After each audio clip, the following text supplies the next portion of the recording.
بيسلموا عليه كتير قوي، وبعدين ما يقولوش كل شويه يقولوا له ايه؟ يا خالي يا ابن الخالي، يا خالي يا ابن الخالي.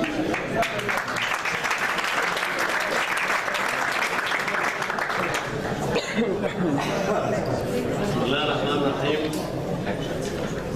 اخواني الاعزاء، اولا ما اقدرش ابدا حديثي قبل ما يعني مش لاقي التعبير الاستقلال والاذان شهداء ثوره 25 يناير وشهداء ثوره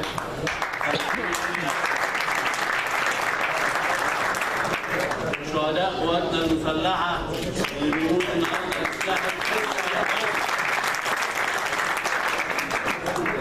خيرهم دماء ابطال قالوا على نفسهم احنا قاعدين هنا في رغد الحياه في وسط المدينه، وهم قاعدين بيحموا حدودنا في حر الشمس وفي الفضاء، في ظروف محدش يقدر يعيشها، ظروف صعبه جدا، وامتدت لهم يد الخسه والغدر ليه؟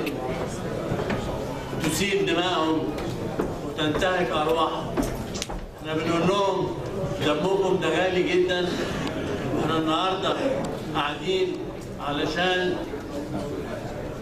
ناخد طار هذا الدم، سواء دم ابنائنا من قواتنا المسلحه، سواء دم ابنائنا من رجال الشرطه والامن، سواء دم المواطنين الابرياء اللي بيهدر نتيجه جماعه للاسف ربطت اسمها باسم الدين الاسلامي، وهي ابعد ما تكون عن انهم مسلمين ولا اخوان حتى. دول اعداء مجرمين، يعني ده الصفه الوحيده اللي اقدر اصفها بها.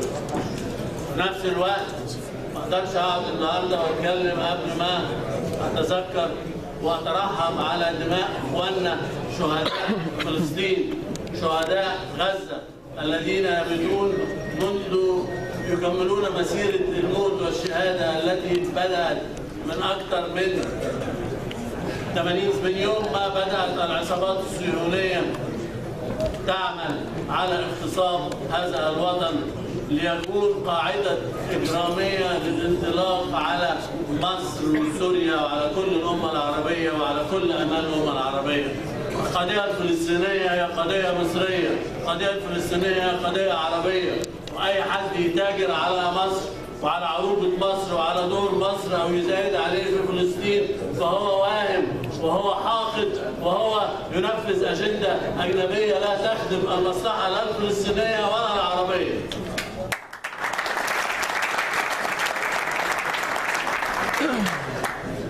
أخيراً النهارده بنتجمع لازم نعرف إننا من بعد حرب 73 وبعد ما حكومة مصر في هذا الوقت قدمت إرادتنا على طبق من فضة للاستعمار الأمريكي والصهيونية العالمية، منعتهم 99% من الأوراق، ونحن طابعين في أماكننا ما بنتحركش سنة. جميع أعدائنا بيتحركوا. يعني احنا سنة 73 كنا راس براس بالدولة الصهيونية. النهارده الدولة الصهيونية استغلت ما حدث في مصر، وهي مشيت في عجلة التقدم ومشيت في عجلة العلم، واحنا تحولنا من مجتمع كان هذا المجتمع كان بتيجي الدول النامية في العالم ابتدت منه نمور اسيا ودول امريكا اللاتينيه، كانت بتبص في البرنامج المصري الصناعي والبرنامج المصري الزراعي والتعليمي والثقافه المصريه وملحمه بناء السد العالي، كانت بتبص لها ان ده الامل اللي بيديها كان هذا هو العمل اللي بيديها الامل في انها تنهض ببلادها.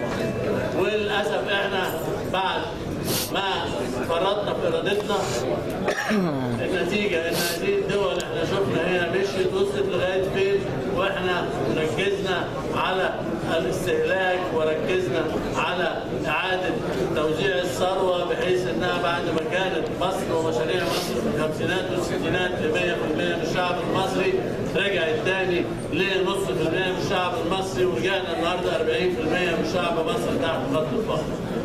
فإحنا النهارده لازم نبني مصر، مش هنبني مصر إلا بينا، بتحالف المصريين اللي بجد، بتحالف المصريين الأحرار، بتحالف المصريين اللي كان جمال عبد الناصر زمان بيتكلم عليه وبيقول تحالف كل من يعمل في مصر، تحالف قوى الشعب العامل في مصر من عمال وفلاحين وجنود ومثقفين ورأسمالية وطنية. هو ده التحالف اللي هنبني فيه مصر.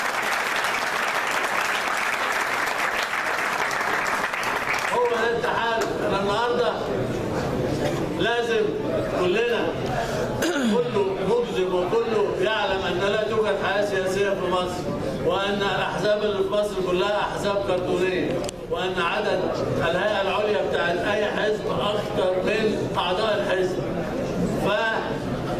دي ناس مش هتبني سياسه، ودي ناس كلها كل اللي عايزاه بتدور على مصالحها او بتدور على اجندات لا تخدم مصالح مصر.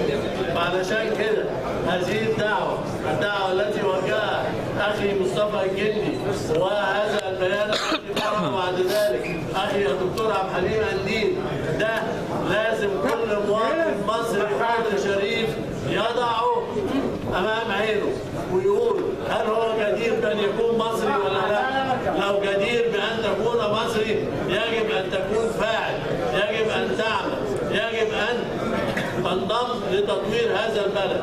واحنا ما بنعملش، احنا الاخرين بيعملوا التجمعات علشان كل واحد عايز يضمن له كرسي في مجلس الشعب، واللي عايز يضمن ان يبقى رئيس مجلس الشعب، واللي عايز يضمن له دور. احنا لا، احنا ما بنعملش حاجه علشان دور لنا احنا بنجمع الناس اللي شايفين ان دول هم فعلا اللي بيمثلوا مصر، نديهم الفرصه ان مصر فعلا تاخد مكانها الطبيعي، مكانها الذي تستحقه، مكانها الذي حرمت منه لمده 40 سنه.